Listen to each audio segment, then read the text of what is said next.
Maxine Jones. I live a little bit west of here at Lake Oconee, Reynolds Plantation. And I'm here at Feathered Friends mostly because of this bird right here named Shashi. Shashi's a Moluccan cockatoo. He was my baby at a very tiny age, and he learned how to be a person, not a bird.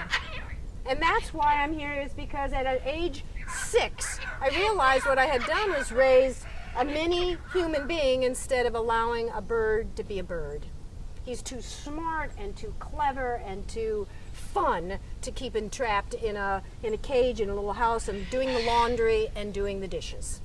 So I brought him to Feathered Friends, and for the first 3 years he was here, Ron and I taught Shashi how to fly. And we started by just throwing him back and forth till he learned how to use his wings. And now he's the king of his cage. He's absolutely the best. He remembers me year after year after year. They're smart, and that's why I'm here at Feathered Friends. I came here, that's one of the wonderful things about Feathered Friends. When you bring your bird, you can come back again and again. They don't take it away. And Shashi's a permanent resident. He's not allowed to be adopted because he's my baby. And I was here one time and realized that we had a lot of birds that were here, and they were actually starting to look at them. I said, these are threatened birds. These birds are really, really not going to be on the planet much longer if we don't pay attention to how to be with them and stop treating them like humans and allow them to be more bird-like, and we can learn something from them. So what happened is, one time I was here and I decided that, well, actually it's a group of us who were looking for what lies beyond what we know about birds, what we call the beyond the beyond. The life that they know and connect with, because they're flighted and they have this ability to connect. What I felt, we're connecting with a much more profound part of intelligence, of spirit, of the universe. And in asking that question one day, I walked up to the macaw flight. And I walked right up to the macaw flight, and they all came, and they were all talking at the exact same time.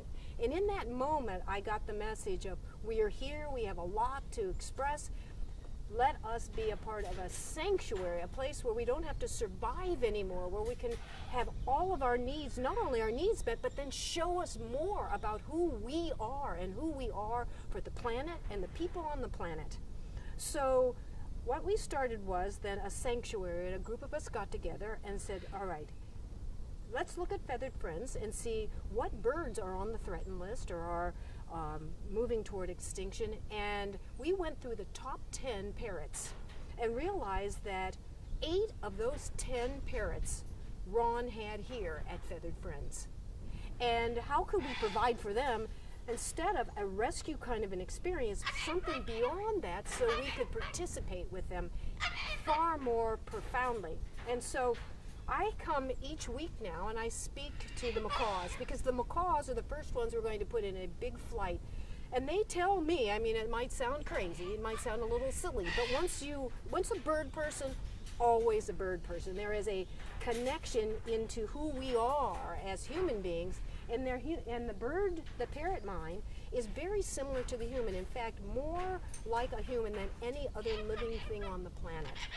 So when we start to interact and communicate non-verbally, and yet they can communicate verbally with us and use a language, but when we do that, we discover more, and I discovered more about who I am.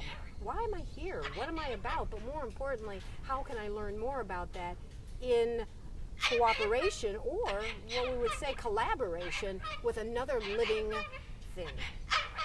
And so the sanctuary is called Birds on the Brink, and all the living things they love.